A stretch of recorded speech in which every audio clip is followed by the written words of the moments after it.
Hello everyone, as you all know I am your friend Megha Gupta. आज मैं अपने दिल के एक बहुत ही करीब रिश्ते के बारे में आपसे बात करना चाहती हूँ।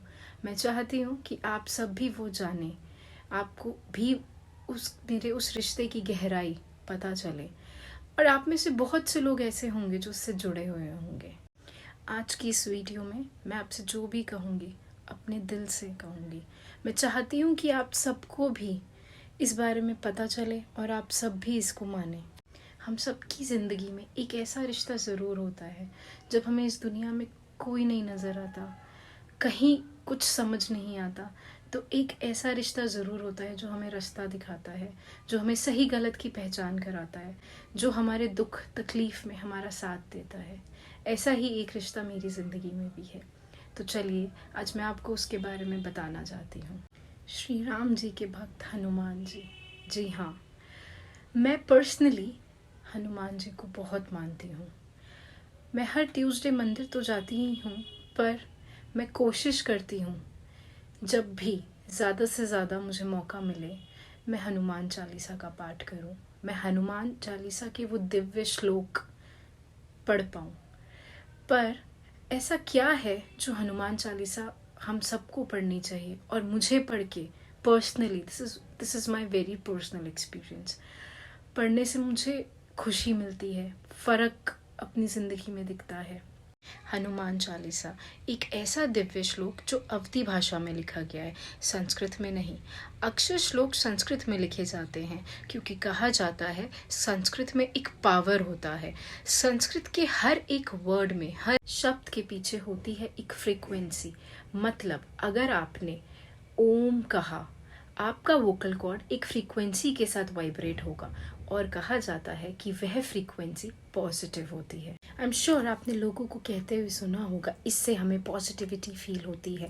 हम जैसे शब्दों का इस्तेमाल करते हैं, जिस भाव से बात करते हैं, जो फीलिंग्स मन में रखते हैं, वो हमारी लाइफ में ही वापस आता है। जैसे कि अगर हम help, love, kindness, charity, happiness के बारे में बात करते हैं तो वो वापस हमारी लाइफ में आता है, हमारे को भी हमारे अंदर वो चीज़ फील होने लग जाती हैं। और अगर हम किसी को गाली देते हैं, किसी को परेशान करते हैं, किसी को अननेसेसरी दुख देते हैं, तो वही वापस हमारी ज़िंदगी में आता है। ये मैं नहीं कह रही, ये न्यूटन का 3rd लॉ कहता है, every action has equal and opposite reaction. आप इस दुनिया में पॉजिटिविटी डालोगे, प्यार डालोगे, जितने भी सच्चे मन के भाव हैं आप दुनिया में अगर उससे जिएंगे तो आपको भी लौट कर वो मिलेगा।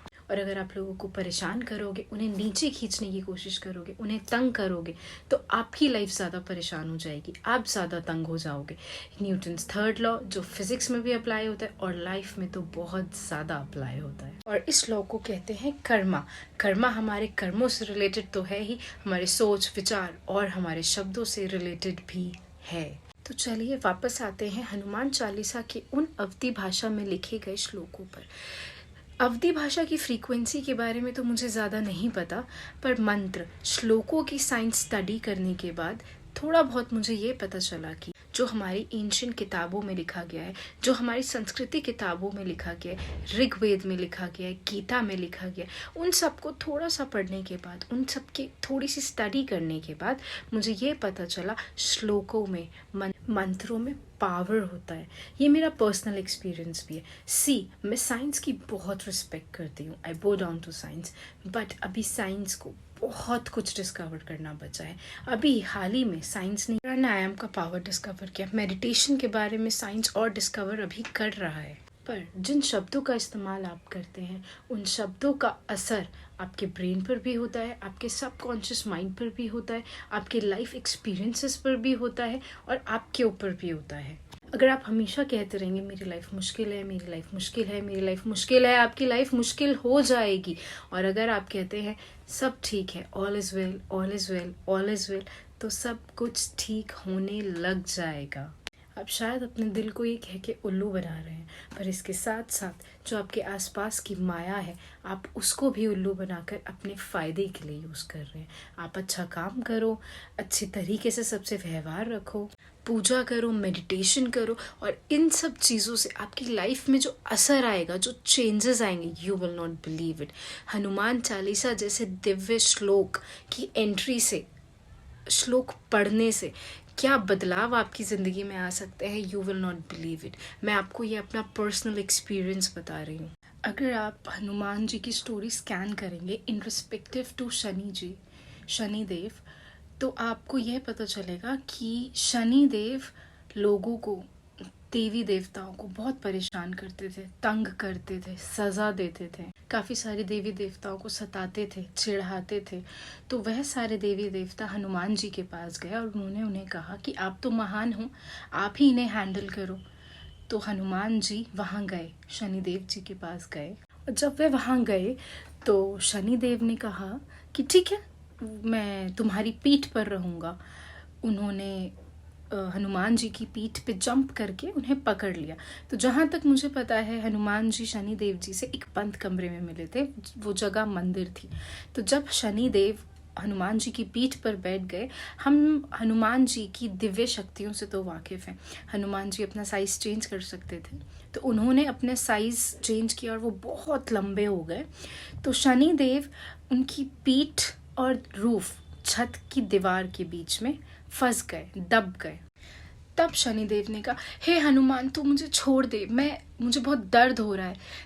तब हनुमान जी ने कहा कि मैं तुझे सिर्फ एक शर्त पे छोड़ूंगा, जब तू लोगों को सताना, चिढ़ाना, तंग करना बंद कर देगा।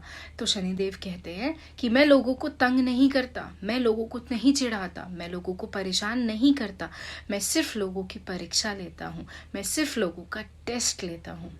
तो हनुमान जी कहते हैं ठीक है, लेकिन जिसने भी मेरा नाम लिया, जिसने भी मुझे याद किया, जिसने भी मेरे श्लोक पढ़े, मैं उन लोगों को तेरे परीक्षा से, तेरे टेस्ट से सामना करने के लिए जो शक्ति चाहिए, जो कॉन्फिडेंस चाहिए, वो उनको मेरा नाम लेने से, मुझे याद करने से मिल जाएगी।